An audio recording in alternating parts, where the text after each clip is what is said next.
Orthopedic health information brought to you by Professional Orthopedic Associates.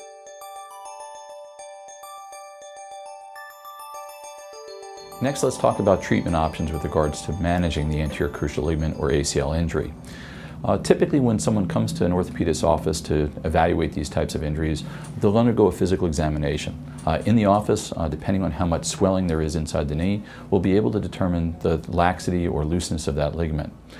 Sometimes this can be difficult, particularly in the early stages, the first few days after the injury, because of the amount of swelling that there is. In more chronic injuries, it's typically easier to determine the degree of laxity. Treatment options, well, typically if there's any question whether the anterior cruciate ligament is torn, many orthopedic surgeons will recommend some type of a study, typically an MRI of the knee. An MRI is like an X-ray, but instead of showing us just bones, the MRI will show us the soft tissues of the knee, and with particular attention to the anterior cruciate ligament or ACL, it's very helpful for us to determine the degree of injury to the ligament itself. From there, we need to determine treatment options. Certainly not everybody who has an anterior cruciate ligament requires surgical treatment.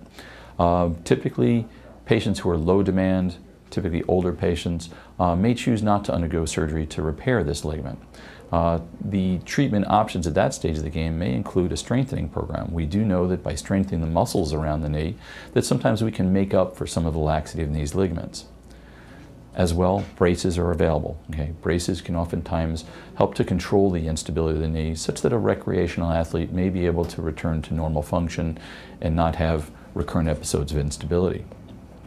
The bigger problem comes in our young athletes who wish to return to some type of competitive athletic play.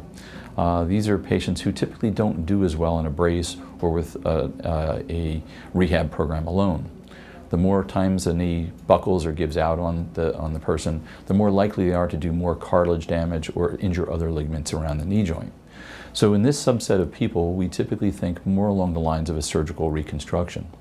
Operations to fix the anterior cruciate ligament are been a very highly studied topic in orthopedics over the course of the last 30 years. We've learned an awful lot about this ligament and not only how to fix it, but more how to reconstruct the ligament and to give people good results as far as returning to sports. So let's get into what type of a reconstruction we do. Our surgical treatments initially were rendered around trying to fix the ligament itself, to suture it back together and repair it. The problems that we had with that was that we never were able to get the proper tension. The ligament never healed quite in the fashion that it was naturally put together. So we've basically abandoned those types of approaches and returned to something we call a reconstruction. Essentially what we do is we want to make a new ligament. We basically take a tendon or ligament from somewhere else, either around the knee or either from cadaver tendons, and we're going to reconstruct that ligament by making a new ligament. In the early stages of doing this was done through an open, what we call an arthrotomy, where we open up the knee and do it. The advances now have brought us to the point where we can do this through some very small incisions, where we insert a camera inside the knee joint, which is called an arthroscopic surgery. Arthroscopic surgery allows us to see the inside of the knee and do the work that we need to do to reconstruct that ligament. Typically, the surgery itself requires drilling a hole through the bone both above and below the attachment points of the ligament, and passing a tendon graft across those two holes, and securing the graft into position in the bone both above and below the knee. There are lots of different techniques for accomplishing that, particularly with regards to what type of fixation is utilized, but the vast majority of surgeons at this juncture will utilize an arthroscopic approach to doing that. Let's talk about the surgery itself. Most of these operations are going to last about an hour to 2 hours. The surgery is usually done either under a general anesthetic or under what we call a regional anesthetic, where we anesthetize just that extremity. The surgeries are oftentimes done as an outpatient, so most people don't have to spend a night in the hospital to reconstruct their ACL. Most people will have the surgery, go home the same day. At the same time, this is not a minor surgery. It's not something that people are going to be back and doing all their normal things in 2 or 3 days.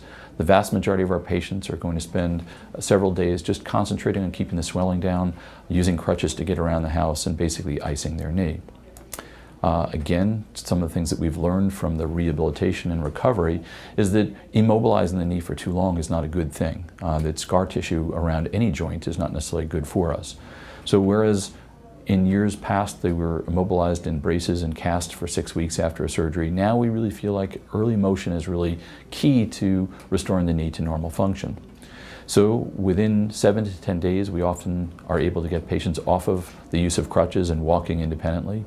Oftentimes we'll use a brace in the early stages for the first few weeks to support the knee, but most people can walk on their knee pretty normally within the course of 3 or 4 weeks. This has been Orthopedic Health Information, brought to you by Professional Orthopedic Associates.